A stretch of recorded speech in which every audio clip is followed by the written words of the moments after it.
kadang ratum punya video ke an ke si syuting yo là bằng cái yo an đó là cái period thì boh mangkor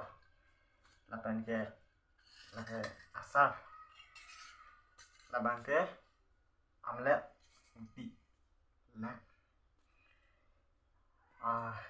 nãy tôi nói si pinio si là bằng số YouTube channel là cái mít cái làng perlu tăng te subscribe cái làng perlu te subscribe non là pen abang hết cái bell icon tập được bài nè là si YouTube channel cái là perlu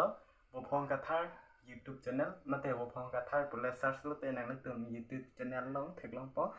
là si share cái năng sọt lo si đó để anh ấy cho lên bán trên vòng này đây